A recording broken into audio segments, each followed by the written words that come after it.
Teachers of Reddit, what's the worst thing that happened on a school trip? We went skating, and one of the students fell, smacked her chin off the ice, and somehow got a skate blade to the face. She needed a bunch of stitches, and was able to stick her tongue through the hole in her face. That's just her mouth, silly goose. Whoa, back up the truck with your medical mumbo-jumbo, doc. Her what now? Face hole, water pipe.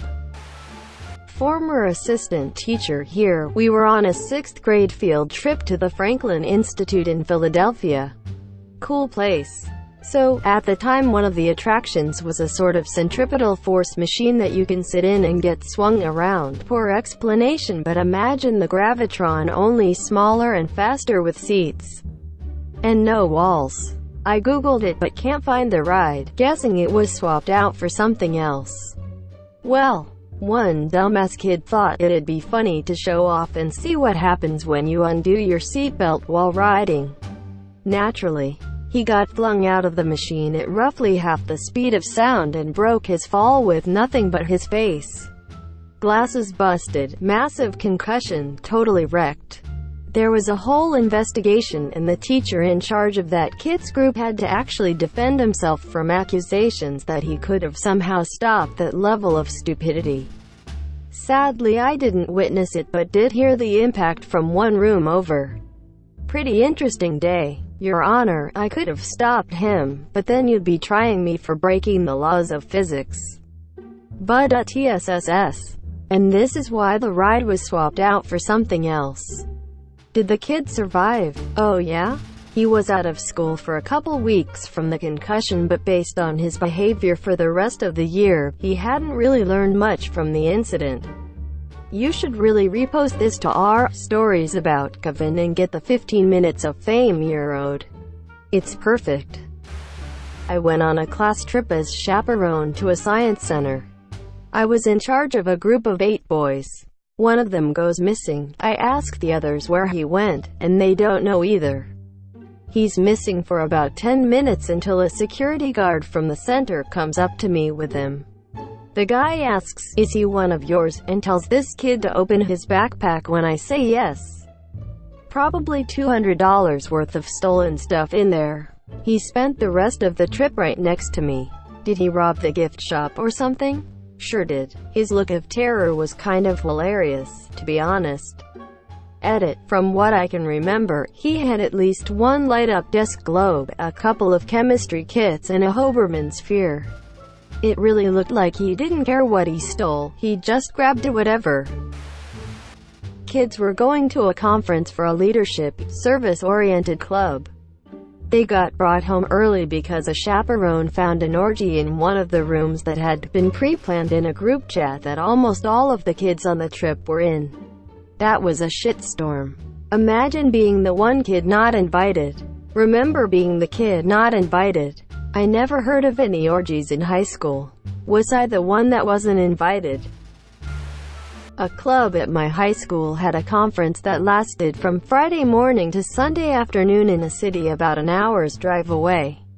Due to poor planning, the club's teacher sponsor could only stick around for the first day, and the other faculty member they got to come wasn't so enthusiastic about doing so. On Friday night, the students promised the chaperone they'd just be popping down to the restaurant across the street from the hotel. Most ended up at a Hooters. Someone was supposed to get a birthday lap dance, and the ones who weren't feeling that disappeared and were later found eating dinner at a bar. Mind, none of these kids were even 18. I'm pretty sure they didn't have any supervision that night at the hotel either. The next day, the principal found out what happened and came up to chaperone the kids and keep the other chaperone in line. The hotel was a cool 8 to 10 blocks away from the conference. Another stroke of poor planning, and this all happened during the coldest, windiest weekend of the year. And everyone ended up having to walk back and forth a bunch of times each day wearing nice, not so warm clothes. So now there's a rule that students have to stay in the same hotel that's hosting an out-of-town conference, and have to stay inside the building unless accompanied by a chaperone. I'm a teacher, but my anecdote comes from when I was a kid back in the mid-90s. We were visiting some museum in London and were traveling on the train and the tube with teachers. On the way back, some students didn't get on the tube before the automatic doors shut, and the teacher in charge just yelled as loud as he could, "See you back at school, lads." And we just went home, and the teacher waited at the school later on, and sure enough, about 40 minutes after everyone else got back, the remaining kids turned up. If that happened to me now as a teacher in 2019, I'd be fired. Probably out of a cannon into an Abyss-March rip career. In the kindergarten field trip, we had the parent of our most challenging student come along as a chaperone. Her group was her own son, and a very sweet, obedient girl. Let's call him Jim, and the girl, Shonda. Typically we teachers set up base camp while the parents take the groups of students through the park. We do a scavenger hunt, and the parents bring us their cards for a stamp as they go through each section. The first time the zoo employee brought us Jim, he said that the boy was in the monkey exhibit trying to climb over the fences. Luckily, he had on a school shirt, and Jim was brought right to us. We called his mother's phone, and she didn't answer. About 15 minutes later, the mom shows up and says, "Jim, how did you get in front of us? We were walking together just a minute ago." We teachers explained that in fact, Jim had been with us for a bit, and the zoo ranger had brought him over. No real response once from the mom. We asked her to turn on her phone. They went off again. The second time they brought us Jim, he had gotten into the fountain. It had taken several employees to chase him down as he ran and giggled. Same drill. We called Mom. No answer. Jim was sopping wet with gross fountain water. He did not seem too concerned. The mom did not show up for 45 minutes. Again she said, "Jim, how did you get in front of us? We were walking together just a minute ago." This time I was watching Shonda. The look on that little girl's face said it all. Total amazement that an adult was lying. They went off again to walk to the picnic area. Yes, the third time the zoo brought back little Jim, it was with a police officer. Apparently, the zoo was watching the cameras, and the minute the mom was out of sight, she let go of Jim and basically ditched him. The mom got a citation for failure to maintain responsibility for her child and a 1-year ban from the zoo. The police officer accompanied her and Jim back to the buses and waited with them until it was time to leave. They did not participate in the picnic. Shonda had the best moral to the story. No wonder he is so bad. His mama won't even keep him safe when there is a tiger around. He is now a very troubled 4th grader. He doesn't get to go on field trips without one-on-one support from a school staff member. I took 3D classes of 6th graders age 11 to 12 to visit the Los Angeles County Museum of Art. We'd come from about an hour and a half away, the kids and other teachers on buses. But since I was hugely pregnant, I was allowed to drive my own car. It had been raining, but I arrived a bit ahead of the bus, so when the kids got off I was there to lead them to the museum. As I began walking towards the kids getting off the buses, I noticed a lot of papers on the sidewalk, and suddenly realized that they were an assortment of extremely pornographic pictures. I stopped to try to gather them up before the kids got an unexpected and completely inappropriate sex ed lesson. We'd already had a big talk about being mature when viewing classical art, e.g.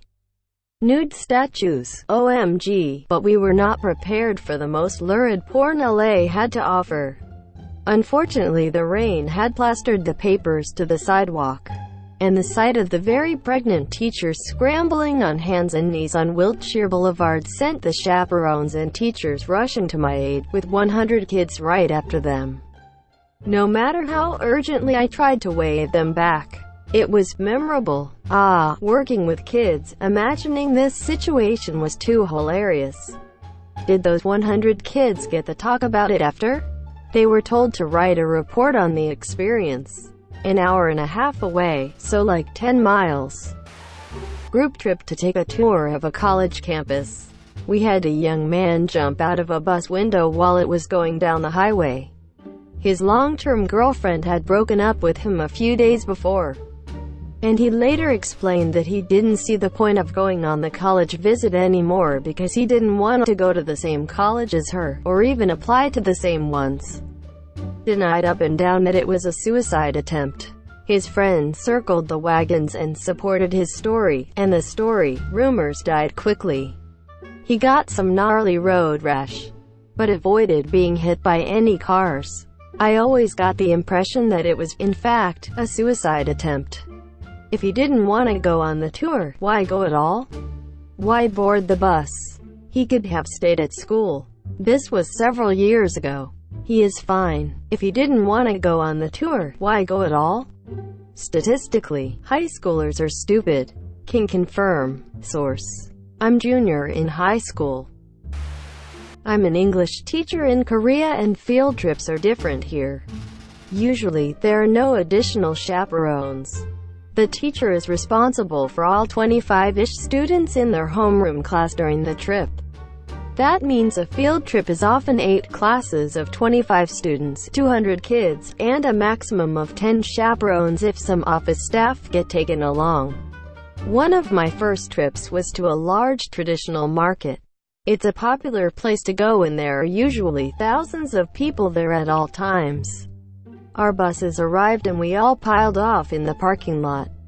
The kids were told via megaphone, "Be back here in 1 hour. Go," and all 200 of them scattered into the crowds and tents while most of the teachers got back onto the buses to have coffee. Surprisingly, 99% of the kids were back on the buses when they were supposed to be. However, a good number had bought small hamsters, turtles, or goldfish. 2 weeks later, I couldn't find a single kid whose spontaneous pet was still alive. What happened with the 1% of students who weren't back in time? Most of them showed up on their own less than 10 minutes late. There was just one straggler that they had to call over the loudspeakers because he didn't answer his cell phone. He had been distracted by some food stalls. He was generally mischief anyways and we all kinda expected him not to come back without hassle.